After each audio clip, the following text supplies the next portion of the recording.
Good morning, everyone. My name is Jess Miller, and I would like to welcome you to the Executive Functioning webinar this morning. Today with me, we have Lori Hersick and Valerie Lill, and we're going to be sharing some information with you that you can helpfully take back and use in your context. Many of you may have joined us previously for some of these webinars, so we're going to go through the first few introductory slides fairly quickly so that we can get into the meat of our discussion today. So, sorry about that. As you can see, there is a list of the entire team that's been working to put together these webinars. If you need any help or have any questions or need assistance, feel free to contact any of these individuals. They would be happy to help you in any way they could or direct you to someone who can. So the meeting norms, as you've heard before, chats and microphones are turned off due to the size of groupings here in our Zoom rooms. However, if you have a question, feel free to post it in the Q&A. We have someone who is going to be watching those and can get back to you or share the questions with the presenters. Just keep in mind that your questions and answers everyone will be able to see them. You can also use the function to raise your hand and we can turn your microphone on for you. And as always, if you're a PA educator, do not leave this webinar before you get a chance to use your Act 48 link so that you can get credit for being here with us today. If you are not from PA, you're welcome to join us and participate in our conversations. However, you will not get Act 48 credits. All webinars, as you know, are archived and can be found at the following web address on our LearnOn page. So if you think this is useful information, feel free to view it again, or you could share it with others who might be able to use it as well. We're working with our continuity of education, how we're moving forward with our students in this unique time of distance learning, and also consider keeping in mind FATE-free appropriate public education for everyone. So those are the two main concepts we'd like you to consider when you're planning your instruction and your interactions with students. For online learning for everyone, less is more, choosing what you need to share that's the most important and having some balance with that. Using videos to share with our students and colleagues, we need to see your faces and keep it short. The shorter, the better in most cases. Be clear with your objectives and expectations so everyone knows where your meetings are headed. Complete certain tasks that need to be identified in a certain amount of time. Organize and sequence your instructions. And we're ready to jump into our webinar so we can share some information with you. The outcomes we're hoping to have occur today at the end of our webinar is we would like all of you to gain a basic understanding of executive function and how that may affect your students, and be able to identify some struggles that your students may be having with this online learning platform, especially those who have some difficulties with executive function. And also be able to identify some strategies to help your students while you're working online. And I think that's the real meat of our presentation. The bottom two, we want you to walk away with some tools that you can use and ideas that you can use to help your students. So, basic overview, what is executive function? This revolves around mental skills that people use to plan and organize and manage their time. It deals with the ability to pay attention, process information, controlling behaviors, all of those things that help us function a lot in an academic setting. I do want to point out, though, that a lot of times when we are discussing executive function, we may think of students who have ADHD who struggle with these areas, and that is true. But our gifted students as well can sometimes struggle with executive function skills. So don't just think of one population that this might refer to. It could be more than one. And the three parts of our executive function are the working memory, flexible thinking, and self-control issues. What does executive functioning issues look like? What might that look like in a classroom? You can see there's an extensive list of items on the screen that you could see with students with executive function deficits. Many of these will possibly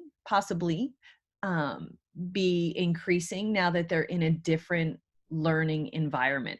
For example, one of the struggles that students with executive functioning difficulties have is prioritizing tasks and a difficulty doing that. We know that many of our students struggle with that when we're face-to-face in the classroom. Now, many of them are working more independently at home, and that prioritization of tasks is going to be much more challenging now that they don't have you there to guide them. Another one of the struggles that you see there on the screen is panicking when rules and routines are changed. The entire last month has been a change of routines and things that are happening with their schedules. So this may put some of these students in extremely uncomfortable positions that they're not sure how to deal with. And you can read over that entire list of different struggles on your own, but I'm sure many of you as you're reading this are thinking, oh yeah, that could be a problem with one of my students, or that will be a challenge for them now that they're learning at home. And the last one there, trouble managing time. How many of us as adults, now that we've moved to this online platform, are struggling with ways to manage our own time and our own work? And we are adults. So imagine this struggle for our students. So there are some things that your students may feel and some ways the teacher may interpret that. And it can lead to this downward spiral. So the students may feel that even though they're trying, they're failing. And as the teacher, we may think they need to try harder. So here are some things that I want you to just take a second and think about, because we don't always look at a situation from someone else's perspective. So this slide allows you to see how your students may be feeling and then how the teacher may be interpreting it. And they're not necessarily the same thing. So trying to put ourselves in another person's shoes on how they're viewing the situation.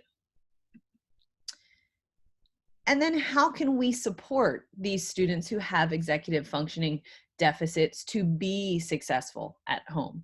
And many of these strategies that are up on the screen are not anything brand new that you haven't heard before, but they are things that will be important for our students. Something as simple as creating a checklist to help them manage their time and to prioritize tasks. Maybe starting at the top with number one on the checklist, what's the most important thing you need to get finished today, and then work their way down. And students may need to be taught and modeled how to do this. Some people intuitively know it. Our students with executive function issues may need to be explicitly taught how to prioritize a checklist, how to set things up. Again, giving themselves some time limits. This especially happens with some of those gifted students. They get involved in a topic that they're interested in, and they lose all track of time. It's kind of going down that rabbit hole of our own personal interests, where an activity should have maybe taken us 10 minutes and we're now into it for 2 hours because it was something we're interested in. And now we've missed how many activities that we should have been doing during that time. Again, establishing routines, providing rewards for getting work done, all ways to help motivate and help those executive function skills. Minimizing clutter. Many of us are working and learning in an environment that was not originally set up as a learning environment. So taking some time to just look around at where the student is learning, having the family think of ways that they could set up a learning environment that has less clutter, has less distraction, all of those types of things. So here are just some support strategies that we can use to help our students and to teach our students to use on their own when they are at home working in their learning environment. So now I'm going to turn the conversation over to Lori, and she's going to share some more information with you. Good morning. I'm just taking my control back from Jessie. What we can start to do is teach students some metacognition skills that can help them with planning and organizing. And like Jessie said, when it comes to executive functioning, it's not only students with disabilities who might have issues with this. Our executive functioning forms in that front part of our brain, that frontal lobe, which is the last part of our brain to form. So into our early 20s, our brain is still growing. And so you may even remember back as a child yourself, or in your teenage years, how you had difficulty planning, breaking things down into chunks, or thinking about consequences of what might happen. So like things would fly out of your mouth and you're like, oh my gosh, I can't believe I just said that. Well, that's where our kids are at right now, a lot of them. And it's very developmentally appropriate. So we have to think about that sometimes in their responses. So teaching metacognition skills, this gives you an example of a plan, monitor, evaluate type way you can teach students. So an example of a reading activity, wanting students to think about what is their purpose for reading and what are they supposed to find out. So that could be some guiding questions in the beginning of a reading assignment, is having them think through that process before they begin to read. And then monitor, does what I'm reading match my purpose? Does this detail help me understand it? You have those kids that you give them a highlighter and they highlight a whole passage. Well, they need to start thinking out loud. Like, does this thing I'm highlighting help me with understanding, or is it extra material? And so when you're thinking out loud with them, that helps them process that. And then evaluate. Can I summarize the most important parts of what I read? And you'll see at the bottom that executive functioning guidebook that I'm getting this from. I have this great book. It's really great because it has resources about executive functioning. So digging into this a little bit deeper, what does it mean then for the knowledge piece? And you're thinking, Lori, how am I going to teach this in an online world right now when I've got so much other stuff? But you could make up checklists with this. You can have students actually sit there and learn to self-monitor. When we're in school, we forget sometimes how much we support students, and that sometimes undermines their independence. Well, right now we have them in a situation where they have to be more independent than they ever have been before, because parents can't necessarily sit with them for 3 hours a day to do their work. So if you think about it, this is the perfect time to teach some of these skills, because kids have to work independently. And so if you make up a checklist, like before I begin to work on assignment, what is my task? What materials do I need? Get myself, and if that's there, then I can say, okay, I got this, I got that. And then thinking about, okay, this is the topic. What do I already know about that? And then what do I need? How do I learn best? And a lot of kids don't know. But if they start thinking about that process and internalizing it, you can start to talk about that. And then what strategy will I use to do this? And there are some strategies I'll share that you might work with students to learn about. So as I work, is my work matching the expectations? Am I understanding it? Is the way I'm working matching my learning needs? And that's really important, that piece, and my understanding, because if I'm not understanding what I'm doing and I'm putting all this work into it, that's really wasted time. And so I want a student to say, look, I'm putting this effort in and I'm getting nothing out of it. So maybe I need to ask my teacher. Maybe I need to ask my parent, because just isn't making sense to me. And why am I going to sit here an hour banging my head on the wall when it's not coming together? I don't want to waste my time, and I don't want kids wasting their time. And then thinking about those strategies. Is it working or not working? You know, as teachers, we share strategies that we've been given. We know that strategy is not going to work for every student. They've got to tell us, hey, I really tried that and I don't get it. It's not helping me at all. Well, great, let's try something else. And starting that dialogue with kids, treating them like adults in their learning, really can help motivate them, that we see them as masters of their learning. And just, we're not doing it for them, they have to do it for themselves. So I think that's exciting. After I finish, you can have a checklist like, did I complete the task appropriately? Are all the pieces there? What did I learn from it?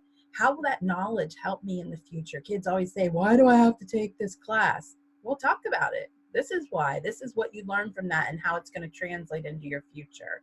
And then definitely look at that strategy. Did it help me, or do I want to try something different the next time? There's also metacognition for your regulation, because a lot of the students get frustrated if they have executive functioning difficulties, because again, if I'm wasting time and I'm not understanding, I'm going to get extremely frustrated. It just, like, I work so hard and I still don't get it, and that's hard to do every single day. So having them start to think also not just about their learning, but about their feelings. Am I in a good place to start this right now? If not, what do I need to do to get myself ready? Do I need to go out and walk a little bit to drain some energy? How do I get my brain ready? I need to turn off the background noise of a TV or a computer or something like that. Maybe turn my phone on silent. And then while I'm working, I want to consider, am I focused? How am I feeling about this assignment? If I hate this assignment the whole time, I'm certainly not putting a lot of effort into it. So what do I do to get myself in a good place? And then what can I do to be on task? After I finish, again, how did I focus? Was that a good place for me? Or should I try something different the next time? How do I feel? Do I feel good about finishing this assignment? Or do I feel like maybe that wasn't my best effort? So some of those strategies that I talked about, I'm going to share 3 of them with you. One is stop, wait, think. And this is something when you're spending time with students, maybe in a one-on-one situation, and we're checking in with them about their assignment, but we're also trying to help them to learn better. How do I learn? Because my ultimate goal as an educator isn't to have kids memorize facts, but it's to help them become independent learners, because I want them to be lifelong learners. I want them to understand how they learn and be able to continue that long after I'm out of the picture. So if I think about this, I can start to tell them, I need to feel in myself when I feel frustrated, and I need to stop. And I need to wait for a few seconds and get myself calmed down. And whatever that is, I might teach them a breathing technique. They might tap, they might close their eyes, they might whatever. They might get up and take a walk for a few minutes. But then I need to come back. I can't walk away forever from something that frustrates me. I need to be able to come back to it and think about, why am I frustrated? And how can I change that situation to be able to better deal with it? So if it's a math assignment and I'm frustrated because I'm not understanding it, what can I do? I can get help. I can email my teacher or try to Zoom with her, or whatever the situation is. If it's a situation, it's a social situation, I'm frustrated because I feel like somebody else doesn't understand me. That break that I took might help me to calm down, so that I come back and think about the other person's perspective. So this can be used as a strategy in a social situation or in an academic and work situation. Post-it is a strategy for those really impulsive kids, and this is not something they're going to learn in one day. It's going to be something that's an ongoing process. But you ever get that thought in your head that is just so distracting to you, you can't focus on what you're doing? Post-it, ask them to write down whatever that is. We had today, somebody sent us the cutest little video of a baby pig start doing a dance to the work song, because to get us motivated for work. Well, and then on YouTube, there were cute little pig videos that I wanted to go watch, but I don't have time for that because I'm working today. So I can put that on a post-it. Hey, go back and watch that silly pig video. That'll make me laugh later on. But kids with executive functioning might not be able to say that. They might really I can't stop thinking. Post it, put it down, so I can, in my brain, say, that's my reminder. I want to go back and do that, and I'm going to let it go for now. So it's a physical way for them to train their brain to let something go until it's an appropriate time. And again, that's easier said than done. They're not going to do it in one day, but it's something we keep working at and keep working at. And then when you have those times to meet with kids and have one-on-one time with them, you say, hey, did you post anything today? What did you have in your brain that you had to stick a pin in and wait till later? And you can kind of talk about those things and praise them for choosing to do the right thing. I think this is a strategy that a lot of praise is going to help them. And it is just a way to cognitively think through the processes our brain goes through. Another strategy is I am able. Kiddos with executive functioning, even adults with executive functioning issues, can get in a dark place of I'm just not good enough. No matter how hard I try, I cannot figure this out. I cannot stop my impulsive behavior. I cannot. So starting to think in a positive way, they can start to write tasks on a piece of paper that are hard for them. Maybe again, they have this English assignment in front of them and I know this is going to be hard. So I'm going to take a little strip of paper and I'm going to write what part of that assignment is hard. The writing piece. I have to write a paragraph and that's hard. I'm going to stick it on that piece of paper. I'm going to work to the best of my ability on that assignment. And when it's done, I'm going to take that piece of paper and I'm going to ball it up and I'm going to put it in a jar or something where I can collect those pieces of paper. And it may be several times a day they come across tasks that are difficult for them. It may be just once a day, but maybe at the end of the week, then they look at that jar full of strips of paper. Look at all the hard things I accomplished this week. Look at all the effort that I put in. And that can start to be a building in them that builds their self-esteem and builds their effort so that they can start to see, wow, that was hard for me, but I still did it. And I didn't give up. And that is a way just to get them to keep going even when it's tough times. And again, this may be something that needs to be monitored because they're going to need praise from it because we don't always have that internal way of praising ourselves, but it's just an idea of a way to build somebody up. I'm going to turn it over now to Val to talk about some AT tools for executive functioning. Hi, this is Valerie Lowe. I'm the Assistive Technology Trainer Consultant at the IU. I have some no-tech and high-tech supports that are ones, again, maybe for the classroom, maybe if this is something available at home that can help some of these executive functioning skills.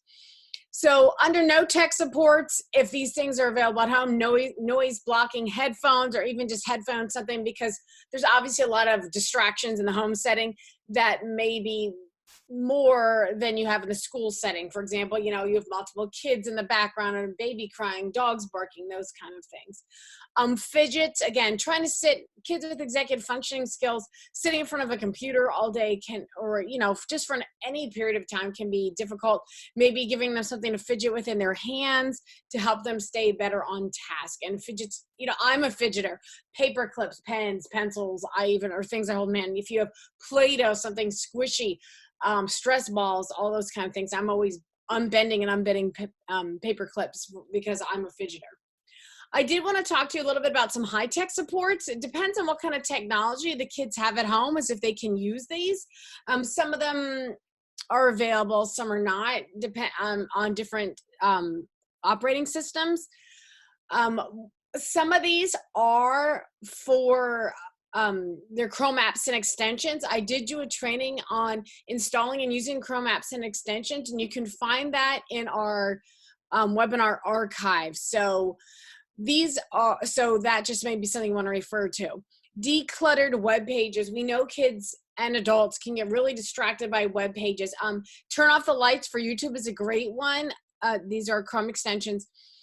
If you're showing YouTube videos, for example, for your class to watch, you get all those other videos on the side, and you go down that rabbit hole of video. Turn off the lights for YouTube. We'll darken those ones that are on the side out so you can just see the video that you want the kids to focus on. Mercury Reader is good for websites. Again, you get those ads on the side of the website based on something you searched for. Mercury Reader will just show you the text. It won't have any of those ads on the side. So that decluttered web pages can help. Timers, there's a whole bunch of different online digital timers that are available. I just listed some examples there. And if you notice, I have a lot of blue underlined things. Those are all hyperlinked. So please access the Google Slides so you can click on all these hyperlinks and check them out to see if you work for you. There's a whole bunch of different timers. Classroom Timers is a website with a bunch of cutesy timers on it. That may not be more appropriate for your older kids, but something like a 360 thinking time tracker is more appropriate for older kids. So again, those are just some different online timers available. The next area of high-tech support to be on productivity. These are great for adults and for kids. There's a whole bunch of different Chrome apps and extensions that do this. Stay focused and focused mode are two of them, where certain websites are blocked for a set period of time or till you toggle them off. So maybe you want the kids to focus on, the Google Classroom page or Schoology, and you don't want them going on certain websites, or like for adults, you don't want surfing Facebook and Instagram or whatever. You can block those out for certain periods of time. Noisely is also under productivity. That plays a variety of different relaxing sounds or relaxing tones that you could have on in the background while you're trying to do work. And for some kids, that might help them focus a little bit better to have that calming noise in the background. Self-monitoring, this is just sort of a fun one. I don't know how well that would actually work in home instruction, but bouncy balls is one of them. That's, for example, if a kid's too quiet or too loud, if they're too loud, the balls bounce really high. If they're too quiet, they don't bounce enough. So again, monitoring their, self-monitoring their volume. Mindfulness, Mindful Powers is an example of a free app that you can download that has different mindfulness strategy you can practice. So if you have an iPad, you can certainly download Mindful Powers and have the kids do some of those activities. And then reminders, and there's a whole lot of different reminders can cover a lot of different aspects. My homework reminder, again, there's Chrome apps and extensions that will download a reminder of what their assignments are they need to do. Note Anywhere allows you to put sticky notes on, virtual sticky notes on websites that will stay there. So the next time the student goes back to that website, they'll see that sticky note, and that could be a reminder of them of something they need to do on that page. I do have at the very bottom my AT for Executive Functioning Symbolo. This is on the Lincoln Intermediate Unit website. A lot of the resources I talked about are on there, but there's a lot more executive functioning options that are on the website that you may want to check out to see if your students need some help with executive functioning, and these are things they might be able to install on an iPad or computer that they're using at home to kind of help them with those skills. All right, thank you, Val. Sure. So our contact information is listed.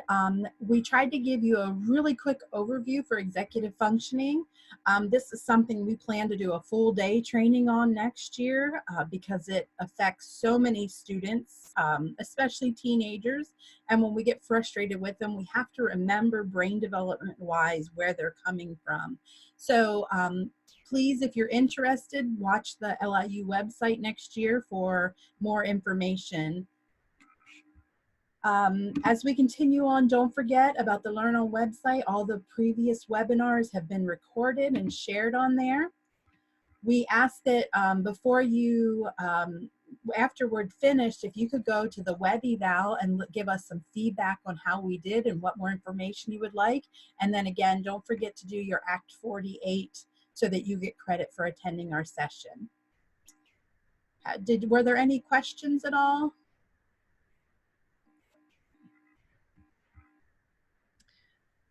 No questions showed up in the question and answer at this point. Okay, then I think we'll go ahead and finish from there. Don't hesitate to let us know. And we will have, I think we have office hours coming up after this at 10 o'clock if you're interested. So, all right, thank you very much.